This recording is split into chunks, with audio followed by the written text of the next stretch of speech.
एक black hole में जितना कम मास यानी कि वजन होगा उतना ही ज़्यादा टेम्परेचर उस ब्लैक होल का होगा। तो अगर कोई ब्लैक होल अपना मास कम करता है तो उसका टेम्परेचर बढ़ता है। तो क्या हो कि किसी ब्लैक होल का मास इतना कम हो जाए कि कोई भी उसे अपने जेब में लेकर घूम सके, तो इस केस में क्या होगा? इसका जवाब अभी साइंटिस्ट को अच्छे से पता नहीं चल पाया है और साइंटिस्ट ने एक अनुमान लगाया है कि अगर किसी ब्लैक होल का मास इतना कम हो जाए कि कोई भी उसे अपने जेब में भी लेकर घूम सके, तो इस केस में वो ब्लैक होल ब्लास्ट हो जाएगा और वो ब्लास्ट इतना खतरनाक होगा कि आप इससे ऐसे समझें कि 10 लाख से भी ज़्यादा बॉम्ब एक साथ फट गए हों। अब आप इस बात से तो अनुमान लगा ही सकते हैं कि वो छोटा सा ब्लैक होल जिसको आप अपनी जेब में भी लेके घूम सकते हैं, वो कितना बड़ा धमाका कर सकता है।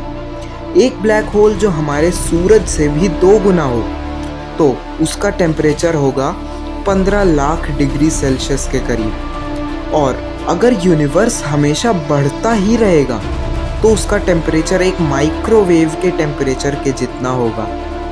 अब अगर आपके मन में ये ख्याल आ रहा है कि ब्रह्मांड का टेम्परेचर तो 0 के भी नीचे होता है, तो वो माइक्रोवेव जितना गर्म कैसे? तो इस पर मैं ये कहूँगा कि साइंटिस्ट अभी इस सवाल को खोज रहे हैं। और तब भी ब्लैक होल का टेम्परेचर इतना होगा कि अगर आप 10 के आगे 66 ज़ीरोज़ लगा दें, यानी कि जितने अभी आपके स्क्रीन पर दिख रहे हैं इतने साल लग जाएंगे उस ब्लैक होल को ख़त्म होने में, जो कि आपकी जेब में भी आ सकता है, यानी इतना छोटा ब्लैक होल।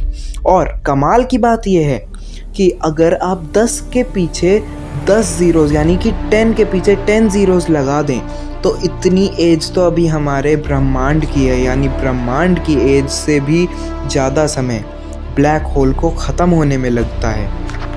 अब एक सवाल आता है कि कोई भी ब्लैक होल किस फॉर्म में ख़त्म होता है, मतलब लिक्विड फॉर्म में, सॉलिड फॉर्म में, या फिर रेज की फॉर्म में, या गैस की फॉर्म में, किस फॉर्म में वो ख़त्म होता है? तो साइंटिस्ट ने ये ढूंढा है कि कोई भी ब्लैक होल एक्स रेज या गामा रेज के रूप में ख़त्म होता है, और ये एक्स रेज वही एक्स रेज हैं जो कि किसी भी एक्सरे के वक्त निकलती हैं। अब एक छोटा ब्लैक होल यानी कि कोई भी ऐसा ब्लैक होल जो आप जेब में लेकर घूम सकते हैं, वो भी 10 न्यूक्लियर पावर स्टेशंस को चला सकता है आराम से 10 से 25 साल तक, यानी इतनी ज़्यादा एनर्जी होती है एक छोटे से छोटे ब्लैक होल में भी। अगर कोई भी ब्लैक होल चाहे वो कितना भी छोटा हो, वो धरती पर आ जाए तो वो पूरी धरती को ख़त्म कर सकता है। अब बात आती है कि कोई भी छोटा से छोटा ब्लैक होल भी किसी भी प्लैनेट या धरती को कैसे ख़त्म कर सकता है। तो अब इस पे साइंटिस्ट ने एक थ्योरी निकाली, और वो थ्योरी ये कहती है कि अगर कोई भी इंसान किसी भी ब्लैक होल के अंदर कोई चीज़ डालता है तो उस ब्लैक होल का साइज़ बढ़ जाता है। तो ये जो साइज़ बढ़ता है, ये साइज़ भी उस चीज़ के ऊपर मैटर करता है कि उस ब्लैक होल के अंदर कौन सी चीज़ गई है और कितने साइज़ की चीज़ गई है।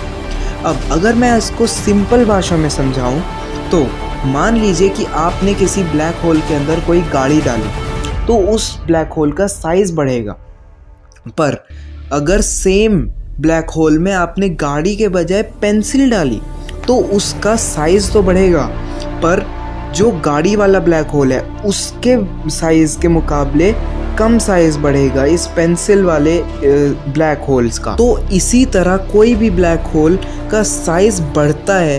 तो अब बात आती है कि धरती को कैसे कोई ले सकता है ब्लैक होल।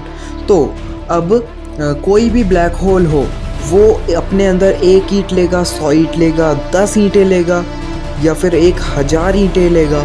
तो ऐसे ईंटों लेके फिर पेड़ लेगा, फिर वो पूरी बिल्डिंग्स लेगा, फिर बिल्डिंग के बाद बेड लेगा, मतलब ऐसे कर करके वो बड़ी बड़ी चीज़ें लेते जाएगा। तो ऐसे ही जब वो बड़ी बड़ी चीज़ें लेते जाएगा तो उसका साइज़ बड़ा हो जाएगा, और जब उसका साइज़ इतना बड़ा हो जाएगा तो वो पूरी धरती को भी अपने अंदर समा सकता है। और अगर उसने अपनी धरती को समा लिया अपने अंदर, तो मतलब वो आसपास के प्लैनेट्स जैसे कि मार्स और जुपिटर या सैटर्न, इन सब को भी अपने अंदर खींच सकता है। तो आज की इस वाली वीडियो में बस इतना ही। अब हम मिलते हैं अपनी अगली वीडियो में। पर जाने से पहले अगर आपने अभी तक हमारे चैनल को सब्सक्राइब नहीं किया है तो प्लीज़ इस चैनल को सब्सक्राइब कर दीजिए।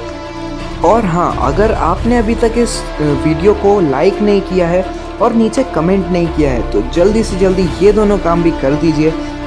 और हाँ, आप लोग में से 40% लोगों ने मुझे सब्सक्राइब नहीं किया है, तो अगर आप उन 40% में से हैं तो प्लीज़ इस चैनल को सब्सक्राइब कर दीजिए। नीचे रेड कलर का एक बटन आ रहा होगा, उसे जल्दी से जाके प्रेस कर दीजिए ऐसी ही इंटरेस्टिंग और साइंटिफिक वीडियोस देखने के लिए। तो चलिए, इस वाली वीडियो में बस इतना ही। अब हम मिलते हैं अपनी अगली वीडियो में, तब तक के लिए टाटा बाय बाय।